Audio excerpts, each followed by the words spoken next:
What is going on, everybody? We are back with another review, the final review of The Terror, the second final review of The Terror, the final episode review of season 1 of The Terror. Anyways, we just finished season 1, episode 10, last episode. It's called We Are Gone. This was directed by Tim Mylance, written by David Kajnik, and was released May 21st, 2018 to a 0.79, which was just, it looks like about 1,000 people more, 10,000 people more, 10,000 more people watching it, I think is how that goes. And basically, we start off with Crozier being brought over to Hickey's camp, and it appears that he had been beaten. He is taken into Mr. Goodsir, who is told to clean him up, and Mr. Goodsir gives him a ring and says, "Will you take this to give this to he's trying to have him give it to one of the crew members' sisters who had died. It was the ring from the guy in the very first couple of episodes that had died from lead poisoning, I think is what it ended up being in the long run, where he saw things that weren't actually there. And he goes on to tell him he can give it to him himself, and Goodsir's like, "They're going to eat me. When they do, eat the soles of my feet. If you have to eat anything, don't eat anything else of me."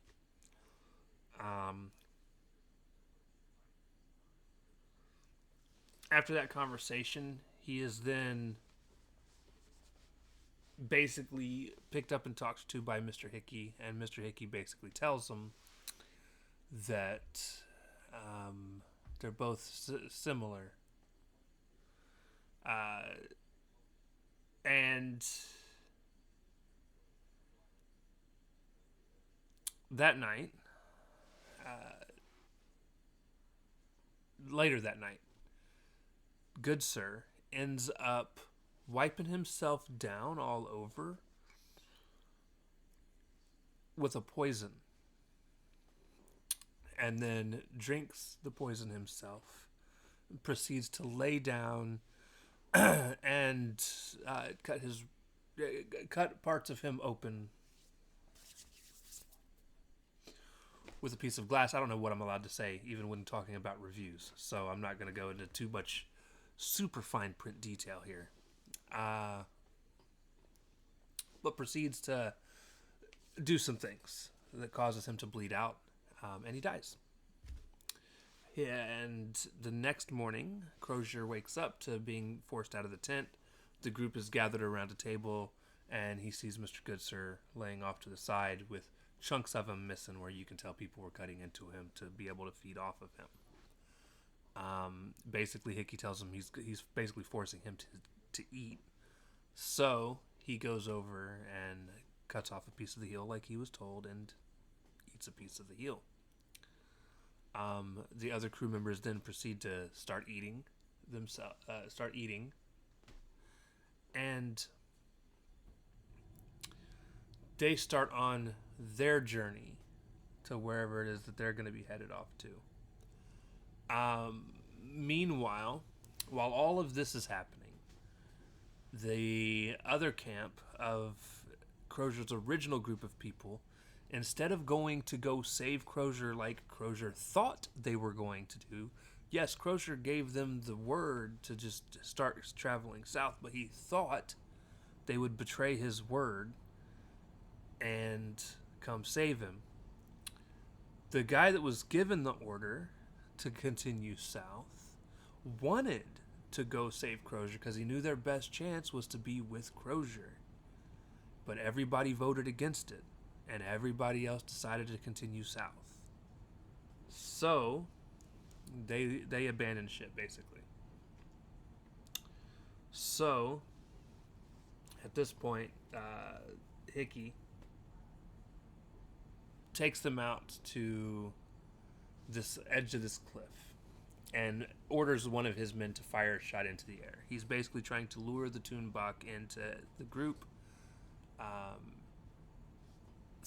basically thinking he's going to be able to control the Toonbach. Now, when he does this, he does tell everybody the story of him running into the real Mr. Hickey, and then that guy telling him what this crew was supposed to be doing, so he killed that guy and joined the group, at which point Crozier even said, why didn't you just join?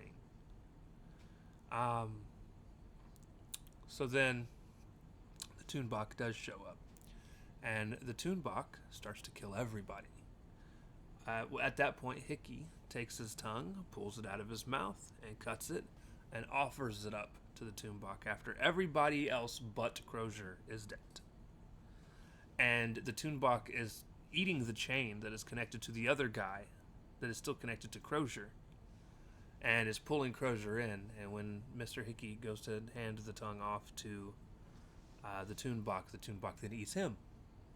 And in the process of eating him, Crozier takes the chain, wraps it around the Toonbach's neck, and pulls as tight as he can, pulling as tight as he can. And he does end up killing the Toonbach. Now, I thought the Toonbach had choked on the guy, on Hickey, basically. I was wrong. So,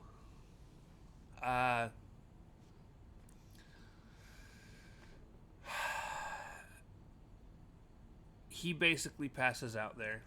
Lady Silence and another guy, the other shaman show up. The shaman stops with Lady Silence and turns around and walks away. He realizes that the Toonbach is dead.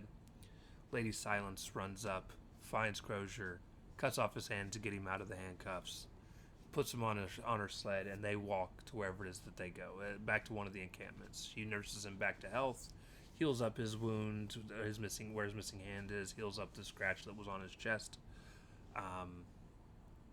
nurses him back to health, and then they travel to all the camps that all of his people had been at, and he realizes that basically the group that he told to go south abandoned the sick, and left them to die as they were. He then proceeded to stumble upon the camp where the deserters had went and set up camp, and realized that they had started eating each other for food, but they were all dead. So Crozier was the last living person from the expedition. At this point, Crozier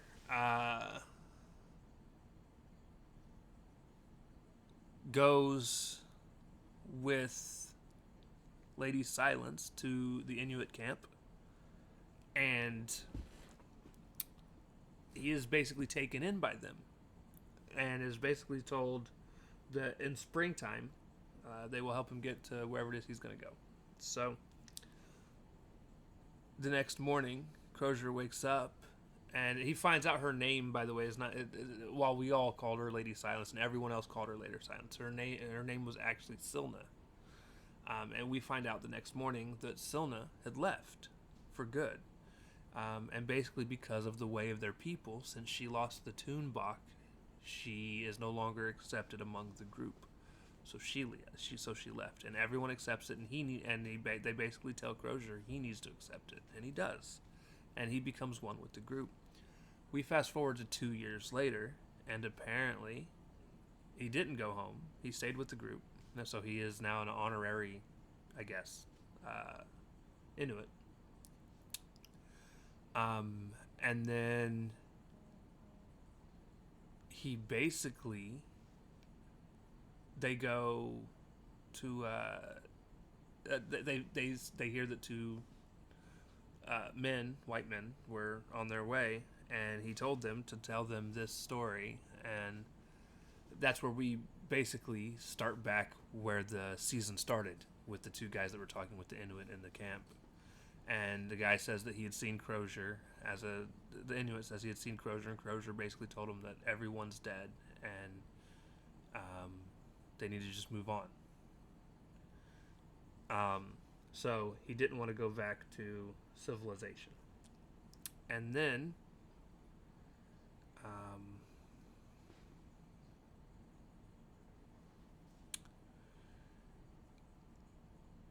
basically, uh,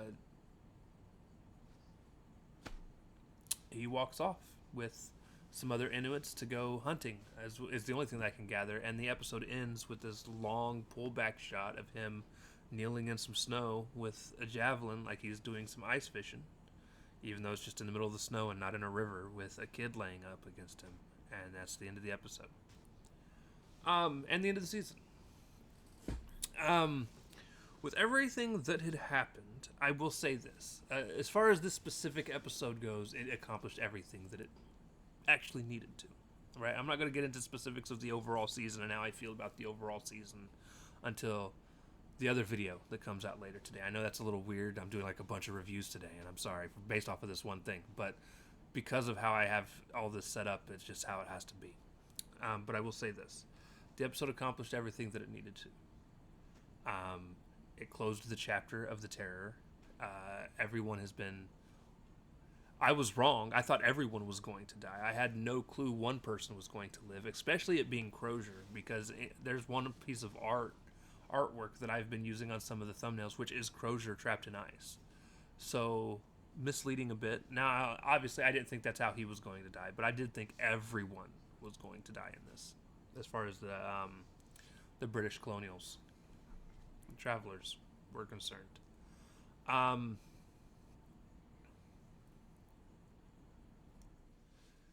I will say this: there is one question left unanswered, and I'm pretty sure we all know how it ends. We never got the end story of what happened to the people that decided to actually stay on the Terror. You know, that group of people that decided not to walk south? Do we assume they're dead? I would guess so. That's the only chapter that wasn't left. Oh, that wasn't closed. Is that part of it? Everything else was, story was wrapped up. Silna is off on her own to live the rest of her life as basically being shunned away from the group for losing their spirit animal, the Toonbach. I did look up to see if the Toonbach was a real creature. It is not, for those of you that don't know. But it is, whoever it is that created the Toonbach in the story, in the book, is based off of a real Inuit god. So there's some stuff there.